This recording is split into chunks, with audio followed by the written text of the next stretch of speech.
Hello, my dear students. Today, in this video, I will continue chapter number 11. So, that is transportation in animals and plants.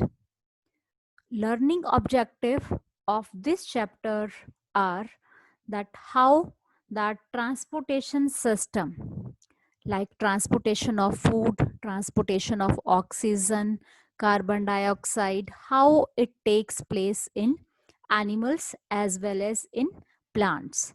So to understand the concept of transportation, we will study the circulatory system. Under the heading of circulatory system, we'll discuss about blood vessels, heart, and the diagram of heart, that how our heart functions well. Next, we'll discuss the excretory system in animals and in humans. And in next half, we'll discuss about the transport of substances in plants and transpiration. What is the role of transpiration in plants? So this chapter whole includes the transportation system in plants and animals. So first of all, I want to consider the part of animals, that how the system involves that transportation in animals. So children, we know that all organisms need food, water and oxygen for survival. They need to transport all these to the various parts of our body. And further, animals need to transport waste to the parts from where that can be removed from our body. So to function the transport system or substances, that the whole together we can say the circulatory system is responsible for the transportation of substances in animals. So let's start with that circulatory system. What does that circulatory system stands for? In human beings, digested food, water and oxygen are transported to all parts of the body, and the waste products are also transported from all parts of the body to be removed from the body. You know that waste products are removed from the body. The transport of the substances in a body is done by circulatory system. So children, already you have learnt different systems in our body. In last chapter, chapter 10, we discussed the respiratory system. Already in chapter 2, you have discussed the digestive system. So different systems are present in our body. They perform different functions. Now we'll study about, in this chapter, we'll study the circulatory system as well as excretory system. So three parts of circulatory systems are there. First is heart, blood vessels and blood. So the diagram is shown here, that is of heart, and this diagram is of circulatory system. So it's clearly visible that in circulatory system, two different colors are given for this circulatory system, blood vessels. So we'll discuss later on that why these two colors has been given. One is blue color and one is of red color. Why it is so? Is it for the coloring purpose or it means something? So I think the definition of circulatory system is clear to everyone. Now let's move to the next part. So let's discuss first of all blood. So what is the function of blood? What does blood consist of? So let's discuss it. Blood transport substances in our body. So what type of substances are transported by a blood in our body? First of all, children, listen. Blood is a fluid which flows in blood vessels. You can check in any body parts, blood is present or not.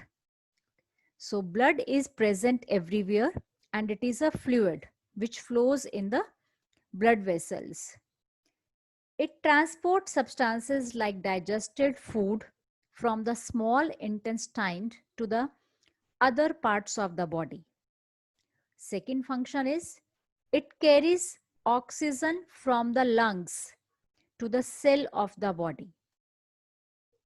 Third function of blood is it transport waste for the removal from the body.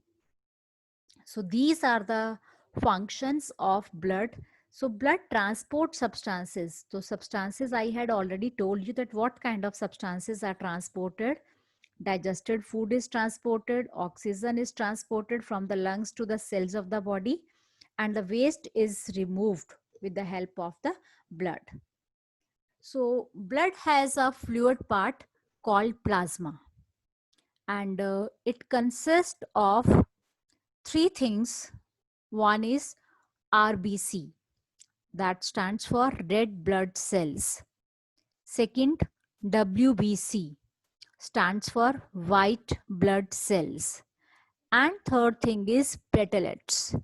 So blood consists of these three things: RBCs, WBC, and platelets.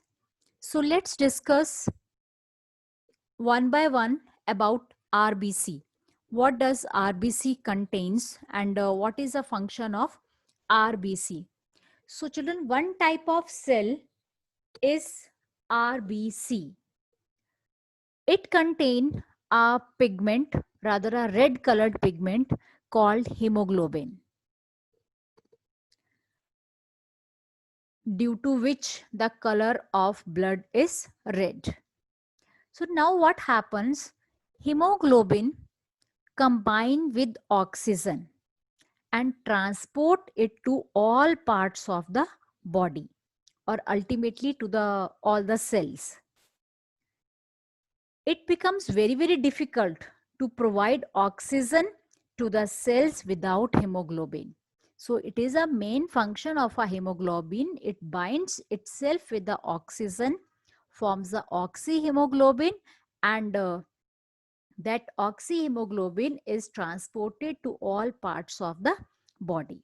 So that's why here it is written that hemoglobin transport oxygen. Clear?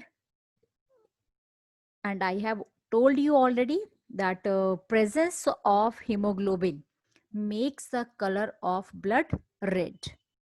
Next comes WBC. WBCs are the white blood cells.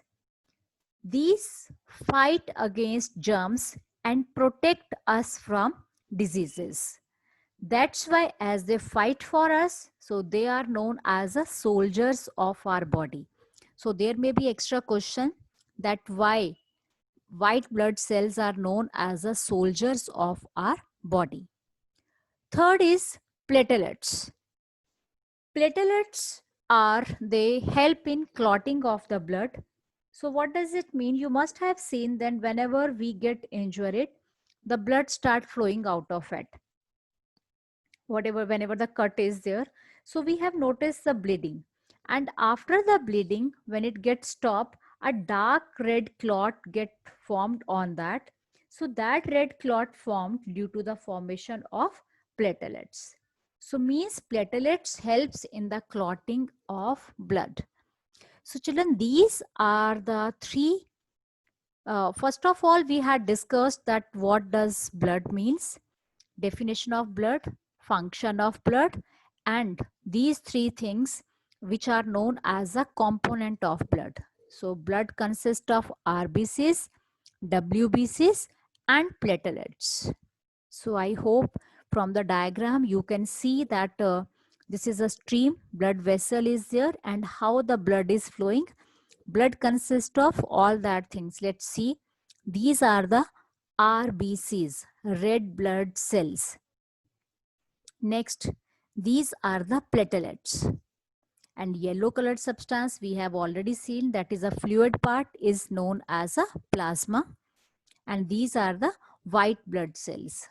So different things are present inside the blood. So but it appears to be of red color due to the presence of hemoglobin only.